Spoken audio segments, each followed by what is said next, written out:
Some handguns don't need gadgets to hit straight. No red dots, no lasers, no flashy upgrades. They were engineered to shoot true right out of the box. And believe it or not, some of those tack drivers came out of the old Soviet Union. I'm talking about pistols most Americans have never even heard of. Sidearms designed behind the Iron Curtain.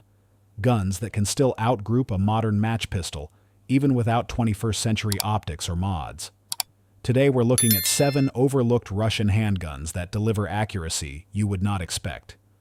We've got a .22 long rifle pistol designed by a blind gunsmith, a competition revolver born out of Cold War embarrassment, a compact duty sidearm that shoots like a precision rig, and even a strange service pistol that can hang with your favorite Glocks. From rimfire workhorses to prototype military pieces, these designs prove one thing: Russian engineering had more going for it than just rugged war relics. So if you thought Soviet pistols were all crude and clunky, buckle up. You're about to be surprised. First up, the Margolin 1969. This design traces back to the late 1940s, right after the Soviet Civil War era. It came from Mikhail Margolin, a designer who had been blinded from combat injuries, but refused to leave firearms work behind. With support from engineers at the Tula arms plant, he introduced the MCM in 1948. It was chambered in .22 long rifle and purpose-built for target shooting. That's why the Soviet military didn't adopt it. They had no use for a competition rimfire. But what they passed on, competitive shooters embraced. On the firing line, this pistol proves itself. The fixed barrel and frame-mounted sights make it incredibly stable. The slide doesn't interrupt your sight picture, and the trigger, clean and crisp, adds to that repeatable precision. Decade after decade, the Soviets kept this pistol in competition. Thousands of rounds later, these guns still run with minimal maintenance. Very few parts ever need replacing. Now, is it heavy for carry? Yes. Does the grip angle feel old school compared to modern ergonomics? Absolutely. But if your goal is punching tight clusters at 25 meters, the MCM earns its reputation. One bonus: shooters love it cycles even the cheapest bulk box .22 long rifle ammo without choking.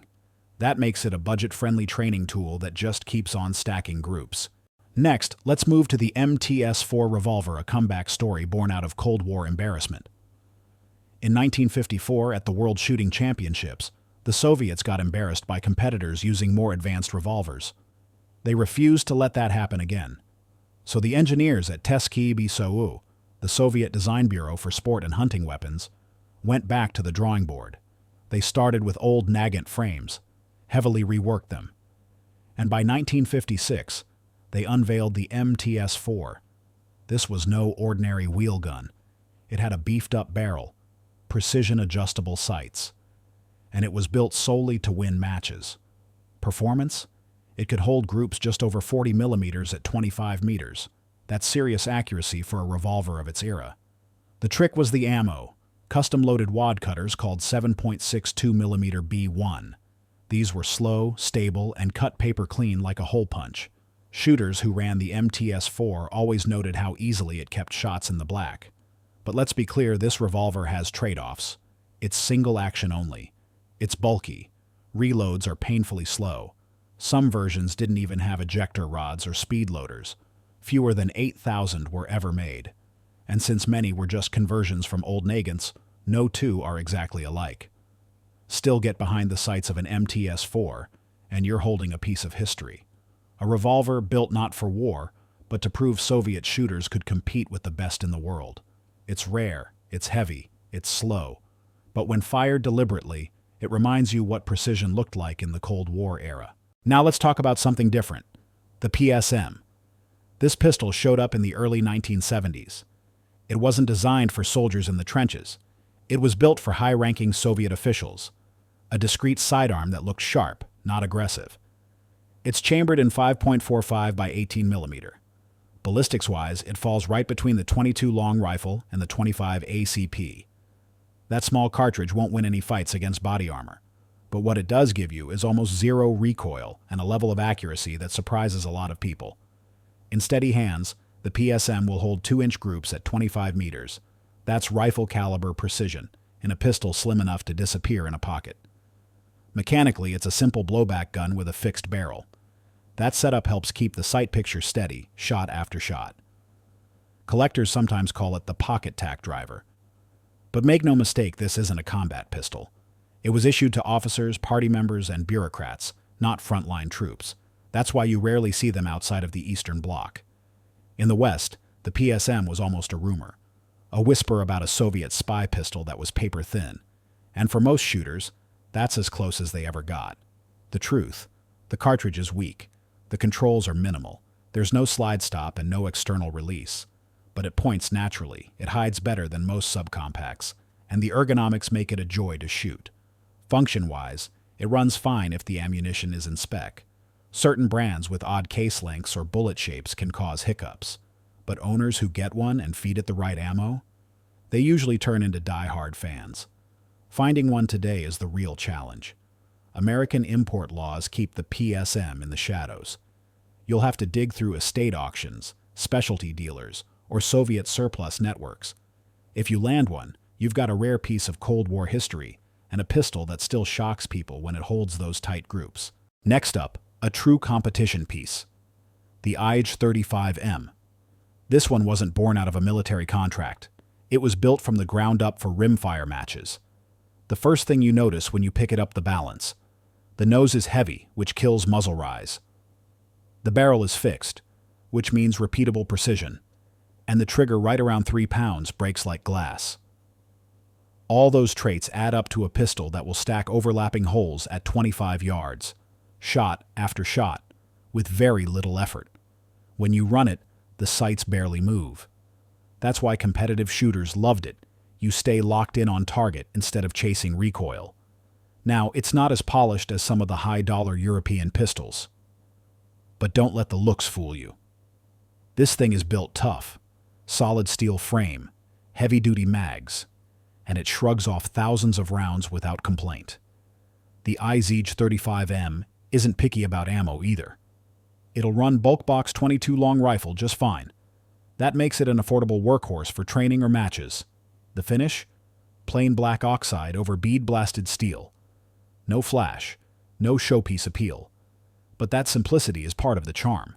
It even has a grip safety for import compliance, though most shooters forget it's even there. Takedown is a little clunky compared to modern rimfires, and spare parts are not exactly easy to come by. Aftermarket grips or mods? Forget it. What you see is what you get. But that's what purists respect. It's a purpose-built tool.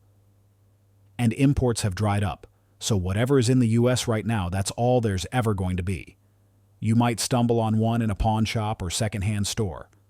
Sometimes mislabeled, sometimes underpriced. And if you know what you're looking at, you'll realize you're holding one of the best rimfire competition pistols to come out of the Soviet system. We can't cover this topic without hitting a legend, the East German Makarov. Built in Seoul for the German Democratic Republic, this pistol earned a reputation far above its Russian and Bulgarian cousins. Why? Craftsmanship. The machining was cleaner, the finish was better, and the lockup felt tighter. When the Berlin Wall came down in the early 1990s, a flood of these pistols hit Western surplus markets. A lot of Americans thought they were just another cheap Comblock pistol, until they actually shot them. What they found was a pistol with deep bluing, crisp serrations, and internals that were cut with care. Accuracy was the big surprise. The fixed-barrel blowback system gave repeatable hits, and some owners stretched them way past typical handgun distance, still ringing steel. The single-action trigger is light and crisp. The double-action pull, on the other hand, is heavy compared to modern carry pistols. Capacity is 8 rounds of 9x18 mm Makarov, enough for close quarters. Not a powerhouse by American standards, but perfectly adequate for the job it was built for. What really sets the East German versions apart is detail. Less tool marking, smoother slide cycles, cleaner machining across the board. Imports stopped long ago, so what's already here is being passed from one collector to the next. You'll find them at gun shows, online auctions, or private sales. And the price? Climbing steadily. Because once shooters realize this isn't just another surplus pistol, they're willing to pay extra. And every time you bring it to the range, the quality speaks for itself.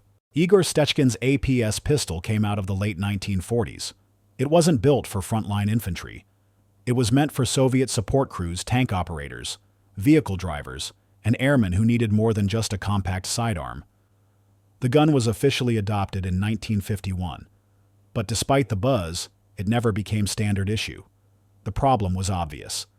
The APS was big, heavy, and awkward for daily carry in a holster.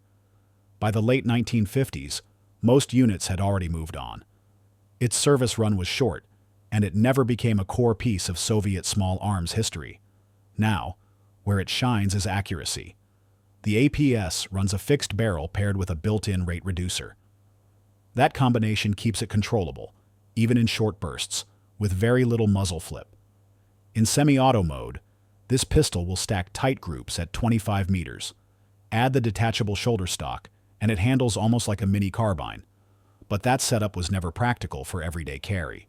It fed from a double-stack, 20-round magazine of 9x18mm Makarov. That was a huge step up in capacity compared to most Soviet pistols of that time. Fast forward to the 1990s, and the APS found new life. Russian police and counter-crime units were facing organized gangs and needed more firepower. Old APS pistols were pulled out of storage and put back into the fight. Even though the full auto feature was rarely used and the pistol was still bulky, the capacity and controllability gave those officers an edge. A specialized variant, the APB, added a suppressor and a few internal tweaks. Not only did it cut the noise, but it actually tightened up the groups. That extra weight and barrel work made it shoot even smoother. Now let's jump to something from post-Soviet Russia, the GSH-18. This pistol came from the same Gryazev-Shipunov Design Bureau that built some of the deadliest aircraft cannons ever fielded. And they aimed that same level of engineering at a sidearm. The GSH-18 was designed to eat the hottest 9x19mm loads, including the high-velocity 7N31. To do that safely, it uses a rotating barrel and a reinforced locking system. That setup allows it to handle extreme chamber pressures without losing accuracy. In trials, good examples were reported to group around 1.5 inches at 25 meters. It also has a very low bore axis, which helps keep muzzle rise down and makes follow-up shots quick. On paper, it looked like a winner. Lightweight polymer frame, striker-fired design, durable internals. But in real-world service, the pistol didn't live up to the promise. Some Russian units did adopt it, but complaints piled up fast, rough machining, a grip that didn't feel natural, and plenty of slide bite. Shooters liked the fact that it could handle punishing ammunition, but the trigger felt mushy, and the ergonomics were not confidence-inspiring. Here in the US, you're not going to see one. Import laws keep them out, and even in Russia, most are locked away in armories. A handful are still carried by special units or tucked into private collections. The GSH-18 was ambitious, no doubt. It showed what Russian engineers could do with modern materials and bold design ideas. But it never reached the level of consistency or refinement needed to become a trusted duty pistol. And that wraps up 7 lesser-known Soviet and Russian pistols. Each one tells a different story. Some were designed for soldiers, others for sport shooters, and a few filled very specialized roles that people still argue about today. But all of them had one thing in common. They could deliver accuracy that still earns respect, even by modern standards. If you've got one of these pistols in your collection, I want to hear about it. Drop your stories down in the comments. And if you enjoyed this deep dive into Cold War sidearms, give it a thumbs up. Share it with your fellow shooters. And don't forget to hit subscribe and ring that bell so you never miss another look at the firearms that history almost forgot.